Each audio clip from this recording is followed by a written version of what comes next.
जनाब अली खुश आमदीद कहते हैं आपको। हुकूमत पाकिस्तान ने अपने वजीर ख़जाना के जरिए पाकिस्तान के अगले माली साल का, जिसका आगाज़ होगा जुलाई से, उसका बजट पेश कर दिया, जिसके आपने सेलियन फीचर्स सुन लिए। ज़रा उसके मुख्तलिफ एस्पेक्ट्स का ज़रा आसान अल्फाज में हम जायज़ा लेते हैं। पाकिस्तान की गवर्नमेंट के ऑफिशियल स्पोक्स पर्सन जनाब फवाद चौधरी साहब हमारे साथ हैं टेलीफोन लाइन पर। फवाद साहब अस्सलाम वालेकुम। जी साहब, सर बहुत शुक्रिया वक्त देने का। पहले तो थोड़ा सा पॉलिटिकल एंगल डिस्कस कर लेते हैं। अभी फिर अगर आप लोग कह रहे थे, आपने गालिबन आज भी कहा कि नून और पीपल्स पार्टी कभी इकट्ठी नहीं हो सकती है वो, लेकिन आज दोनों मिले, शहबाज साहब और बिलावल साहब से कुछ देर पहले, और कहा, शहबाज साहब ने दोहराया कि बजट मंजूर कराना आसान नहीं होगा। तो कोई मुश्किल तो नहीं देख रहे? ये जो इस वक्त अपोजिशन है तो अगले मेरे ख्याल है 2 साल अभी तक हुकूमत के और 5 साल अगले, इन्होंने यही करना है जो आज की है। ये लगे रहे, हमारा तो कोई फर्क नहीं पड़ता। लेकिन इशू ये है कि अगर आप पाकिस्तान के अंदर ये पॉलिटिशियंस को बदनाम करने के मिशन पे हैं, जिससे लगता ये है कि आज देखिए इन्होंने तकरीर नहीं सुनी, बजट का इनको पता नहीं और एहतजाज कर रहे हैं। इससे आप अंदाजा लगाएं कि तकरीर तो कभी भी किसी ने भी नहीं सुनी ना, किसी की भी। आप देखें पिछले सारे सेशंस। मैं यही कह रहा था, मैंने तो आज भी यही बात कही है कि देखें, अहम ये है कि हम इस कल्चर को तब्दील करें। अपोजिशन को हम कहना चाहते हैं कि आप इसको आए, इसकी जो बजट है वो पढ़े और उसके मुताबिक जो है उसको अपनी तजावीज़ दें कि आप क्या चाहते हैं।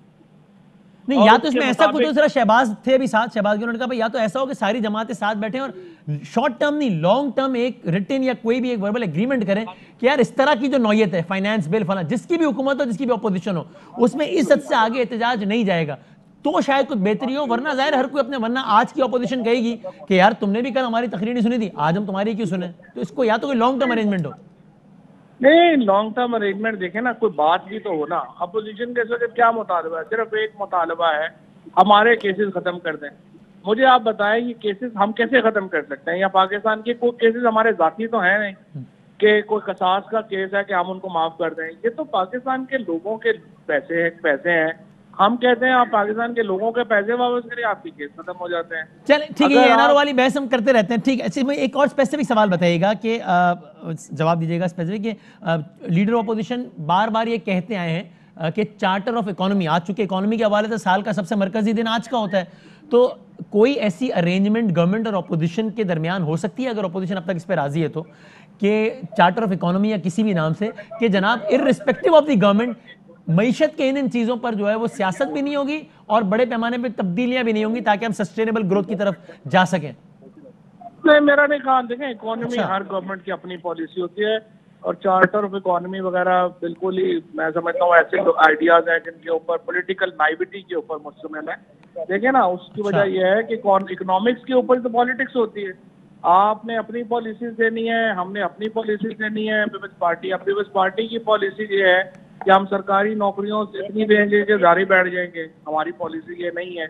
PMLN की पॉलिसी है कि हम सारे महंगे कंस्ट्रक्शन के प्रोजेक्ट्स बनाएंगे, हमारी पॉलिसी ये नहीं है। और प्राइवेटाइजेशन के ऊपर अपनी अपनी पॉलिसीज हैं, इकोनॉमिक्स के ऊपर नहीं हुआ करते ये। सारी जमातों के जो भी मुआशी माहिरीन है वो अगर सर जोड़कर बैठे और कहें कि कुछ मिनिमम यार ये 2 4 5 6 चीजें हैं, इन पर ही कम से कम अग्रीमेंट, या ये नहीं आपके ख्याल में प्रैक्टिकल तजवीज नहीं आपके ख्याल में? नहीं, हो ही नहीं सकता ना, ये प्रैक्टिकल चीज नहीं है, पूरी दुनिया में ये नहीं होता। ठीक है, उसकी वजह ये है कि आप या तो कंसेंसस करें ना। फॉर एग्जांपल प्राइवेटाइजेशन है, पीपल्स पार्टी का पॉइंट ऑफ व्यू प्राइवेटाइजेशन पे बिल्कुल मुख्तलिफ है, हम जो हमारा पॉइंट ऑफ व्यू बिल्कुल मुख्तलिफ है, PMLN का बिल्कुल मुख्तलिफ है। सो फंडामेंटल्स ऑफ इकोनॉमी के ऊपर डिफरेंस होता है, इसलिए उसके ऊपर कोई चार्टर वार्टर नहीं होते। अच्छा, वैसे अगर आपने जो चार्टर करने हैं वो आपके पोलिटिकल चार्टर होते हैं। मतलब जो हम कह रहे हैं कि आइए इलेक्टोरल रिफॉर्म्स के ऊपर चार्टर करते हैं, इलेक्टोरल रिफॉर्म्स के ऊपर 49 जो है वो अमेंडमेंट्स हैं, उनमें से जो 40 अमेंडमेंट्स हैं उसके ऊपर जो है वो आपकी कंसेंसस है, 9 के ऊपर नहीं है। तो आप उसके ऊपर आप बैठे बात करें, जुडिशियल रिफॉर्म्स के ऊपर आप करें। ये तो नहीं हो सकता कि आप इसके ऊपर जो है वो कहें कि जी अपना ऐसे जो जिसके ऊपर फंडामेंटल डिफरेंसेस हैं उनके ऊपर नहीं होगा। वैसे जिमनी खाली बता दें, फिर मैं मईशत पर ही आता हूँ। ये इलेक्ट्रॉनिक वोटिंग मशीन से मुतालिक भी जो गवर्नमेंट की बिलउमूम और आपकी बिलखुसूस तजवीज़ है, वो भी आपको अमलन तो पूरी होती इसलिए नजर नहीं आती ना कि अपोजिशन, लगता नहीं है कि इसमें नंबर गेम्स के हवाले से आपको साथ देगी। वो बड़े उनके रवैये से ऐसा लग तो नहीं रहा, आपको लगता है प्रैक्टिकली कुछ हो पाएगा? नंबर गेम का तो प्रॉब्लम नहीं है, नंबर तो हमारे पास सेनेट में भी पूरे, इधर भी पूरे हैं, लेकिन अच्छा तरीका ये है कि अपोजिशन जो है वो हमारे साथ आए। अपोजिशन अगर हमारे साथ नहीं आती है तो फिर जाहिर है कि इलेक्टोरल रिफॉर्म्स जो है उसमें अपोजिशन का शामिल होना जरूरी है। और वो फिर यही लगे रहते हैं कि हम कर रहे हैं, हम सारे प्रेस क्लब्स को ये मशीनें दे रहे हैं, और उसमें भी कोई तब्दीली अगर आईन पाकिस्तान से मुताल्लिक हुई तो फिर तो 2/3 भी चाहिए होगा ना, जिसमें उनके नंबर्स की भी जरूरत पड़ेगी। नहीं, आइन से नहीं जरूरत पड़ेगी आपको उस तरफ जाने, वो वहाँ पे जरूरत ही नहीं। अच्छा, कमिंग बैक टू बजट और ये सारा कुछ, ये ज़ाहिर टेक्निकली तो वजीर खजाना बताएंगे ये सारा कुछ, लेकिन गवर्नमेंट ऑफ पाकिस्तान के ये में बड़ा आया है उनके बयानात से कि प्राइवेटाइजेशन है ऑन द कार्ड्स। इसको कितनी वुसअत देने का इरादा रखती है हुकूमत? इसको पीआईए और रेलवे जैसे इदारों तक भी वुसअत देने का इरादा रखती है गवर्नमेंट? नहीं, देखिए मैं आपको बताऊं, पहली बात तो फंडामेंटल जो है ना वो 3-4 है। हाँ, फंडामेंटल ये है कि आपकी जो पीएसडीपी थी उसमें वो पिछले साल 632 अरब की थी, इस साल 900 अरब है। जो आपके सूबों को हिस्सा जाता है वो इस साल 27% ज्यादा है पिछले साल से। इसका मतलब यह है कि लेट्स से सिंध है, सिंध को सिर्फ इस साल 750 अरब रुपया मिलेगा। अब ये जो सूबे हैं इनका ये काम है कि वो अपने जो डेवलपमेंट बजट्स हैं, हाँ, और अपने जो आपका जो अखराजात हैं उनको अवामी फलाह की तरफ लगाएं। एक तरफ पीएसडीपी हमारा जो है वो चला गया 900 अरब के ऊपर, फेडरल पीएसडीपी, प्रोविंशियल एडीबी जो है वो बहुत बढ़ जाएंगे। टोटल 2100 अरब हो गया, 1200 प्लस 900 पीएसडीपी ना, सूबों प्लस विफाक।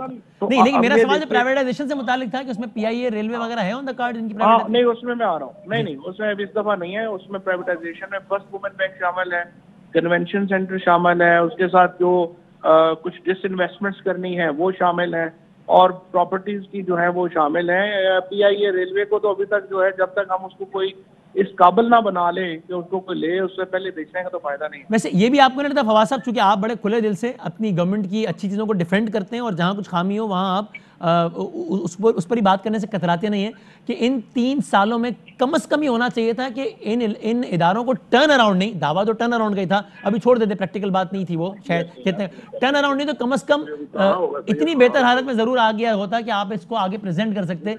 अभी भी इनमें बहुत बेसिक किस्म के इशूज इन इदारों में बाकी हैं अभी भी। नहीं, ये तो बिल्कुल ही आपकी बात गलत है। उसकी वजह यह है कि देखिए फॉर एग्जांपल यूटिलिटी स्टोर्स हैं, यूटिलिटी स्टोर्स का खसारा था जब हमने 2018 में टेक ओवर किया था, उस वक्त अरबों रुपए के खसारे में था। इस साल पहली बार यूटिलिटी स्टोर जो है वो प्रॉफिट में आया है, ऑपरेटिंग प्रॉफिट में आए हैं। उसके बाद जो आपका पीआईए था, पीआईए बिल्कुल उसकी तमाम फ्लीट ही जो है वो हो गया था, ग्राउंड हो गया था। अब पीआईए को दोबारा जो है वो हमने खड़ा किया है, उसका भी जो ऑपरेटिंग प्रॉफिट्स हैं वो उनमें बड़ा इजाफा हुआ है। इसी तरीके से जो आपका फर्स्ट वुमेन बैंक है और हाँ, ये सारे इदारे हैं, ये तमाम इदारे बेहतरी की तरफ गए हैं। और इसीलिए जो हमारे इस वक्त तमाम इदारे जो हमारी बड़ी कॉर्पोरेशंस हैं उनमें एक बड़ा वाज़ेह फर्क आया है, उनमें हमारा पैसा खर्च लग रहा कम हो। लेकिन मैंने अपना सवाल फ्रेम किया आपकी इस बात से किया कि जब मैंने प्राइवेटाइजेशन से मुतालिक पूछा तो आपने कहा कि पहले मैंने इदारों को इस फॉर्म में तो लाएं कि हम आगे प्रेजेंट कर सकें प्राइवेटाइजेशन के लिए। तो इसका मतलब 3 सालों में नहीं है ना इस फॉर्म में, जो आपने कहा वो किया होगा, लेकिन इस फॉर्म में तो नहीं है ना आपके बयान के मुताबिक। नहीं, कि उनको हम पहले ही दिन बेच सके, हमारा फायदा है। हमने देखना ये ना, टाइमिंग की तो देखनी है ना कि आपने कब बेचना है। तो अगर आपका इदारे जब आपको लगेंगे कि बेचने पे आ गए हैं तो इंशाल्लाह हम तो प्राइवेटाइजेशन के हामी हैं। और कुछ इदारों में ऐसा है कि इतना उस पर सोचना भी है तो उनको बेचना चाहिए भी कि नहीं, जैसे पीआईए है, हाँ, उसको आपको रखना है या नहीं रखना, उसमें बहस है, अभी तक पॉलिटिकल बहस भी है। सही है, हाँ। और पार्टी के अंदर अक्सरियत की राय क्या है? जो एक काबीना में बड़ी हेल्दी डिबेट होती है, तो क्या है पीआईए से मुताल्लिक? अभी उसके ऊपर डिवाइडेड ओपिनियन है। अच्छा ठीक है, ये पीएसडीपी के हवाले से बताइएगा। इसकी एलोकेशन में तो तकरीबन 30% से ज़्यादा का इजाफा है, जो कि अच्छी बात है, 900 प्लस 1200 है। लेकिन क्या ये हम देखते हैं पीएसडीपी के बजट्स अक्सर लैप्स हो जाते हैं, जिसकी इंतजामी वजूहात भी होती हैं। लेकिन आपके ख्याल में एक नया फिनोमेना नैप का भी है कि ब्यूरोक्रेट किसी बड़े मनसूबे पर साइन करने से या किसी भी अमली तौर पर मनसूबे को आगे बढ़ाने से डरता है कि कल को मुझे मुसीबत ना पड़ जाए? ये एलिमेंट भी है आपके ख्याल में इसका? ये एलिमेंट भी है, पाकिस्तान में खौफ की फजा भी रही है।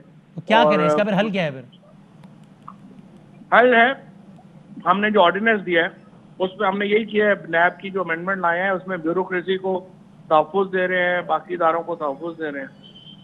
अब सरकारी मुलाजमीन की तनख्वाहों में इजाफा, एक तो ज़ाहिर है कुछ ना होने से तो हमेशा कुछ होना बेहतर ही होता है, लेकिन 10% इजाफा है, 8% तो सीधा सीधा इन्फ्लेशन है। आपको लगता है इजाफा ठीक है, इससे ज़्यादा होना चाहिए था? नहीं, उसमें साथ हमने वो भी तो कर दिए ना, अलाउंसेस भी तो बढ़ा दिए, और उसके साथ जो नई टैक्सेशन भी कोई नहीं हुई, तो एक तरफ टैक्सेशन में रिलीफ दिया, एक तरफ जो है वो इजाफा भी कर दिया है। और ओवरऑल इन्फ्लेशन में देखें इजाफा इस वक्त 26% है, 25-26%, और जो पर कैपिटा इनकम है उसमें इजाफा 37% है। तकरीबन वो इक्वल वाला इफेक्टिव हो गया। और रेमिटेंसेस जिस पर हम बहुत खुश हैं, जो कि अच्छी बात है, $29 बिलियन का ऑल टाइम हाई हम है उसकी एक्सपेक्टेशन, लेकिन जाहिर है उसकी रीजन जो है वो कुछ कोविड से और बाकी उमूर से मुतालिक भी है। तो आपको लगता है कि रेमिटेंसेस के ये नंबर्स हम आगे मेंटेन कर सकेंगे? कोविड से तो कह रहे थे ना कि रेमिटेंसेस जो है वो कम होंगी, यहाँ तो उल्टा हो गया, पाकिस्तान में बढ़ गया ना। हाँ, वही ना, कोविड से तो सारे कह रहे थे कि नहीं, इससे रेमिटेंस कम हो जाएगी। नहीं, लेकिन उसकी फिर उसका एक दूसरी साइड भी है ना, कि वो कहते हैं कि जनाब वो सारा पैसा जो किसी भी सूरत में मुल्क से बाहर जाता था टूरिज्म के लिए, हज उम्रे के लिए, फला फला, वो सारे का सारा आपका मईशत से बाहर भी नहीं गया पैसा। नहीं, सॉरी, दोबारा बोलिएगा। मैं कह रहा हूँ उसकी एक दूसरी, अब है मिफ्ता इस्माइल साहब भी हैं हमारे साथ मौजूद जी, पाकिस्तान के साबिक वज़ीर ख़ज़ाना है जी, ताकि फिर मैं उनको भी मिफ्ता इस्माइल साहब भी साथ हैं। अस्सलाम वालेकुम मिफ्ता इस्माइल साहब। वालेकुम अस्सलाम। अच्छा, बहुत शुक्रिया। हम जरा ओवरऑल मिफ्ता इस्माइल साहब बात करेंगे, लेकिन अभी जरा रेमिटेंसेस के हवाले से बात कर रहे थे, चलें पहले अब उसी पे इनिशियल कमेंट में फिर आगे आते हैं कि ये ऑल टाइम हाई रेमिटेंसेस में फवाद चौधरी साहब कहते हैं कि जनाब उसमें तो अंदाजे ये थे कि रेमिटेंसेस कम होंगे, और कई जगहों पर हुए भी हैं, पाकिस्तान में बढ़ गए हैं। तो इसका आप क्या क्रेडिट देते हैं गवर्नमेंट को? देखिए, अगर तो कोविड का भी क्रेडिट हुकूमत को दे दें तो फिर तो बिल्कुल कोविड का नहीं है रेमिटेंसेस। नहीं, ये मुस्लिम लीग नून की वजह से भी काफी रेमिटेंसेस जो है ना वो हमें मिली हैं। अच्छा, उसकी वजह यह है कि जो ओवरसीज पाकिस्तानी के खिलाफ इस तरह से PMLN ने एक पूरा मुहिम शुरू की हुई है कि इनको वोट का हक नहीं देना चाहिए, इनको कोई चीजें नहीं देना चाहिए, इनको तो ये तो पता नहीं पाकिस्तानी भी है कि नहीं है, उसका भी काफी जो है चलो आपने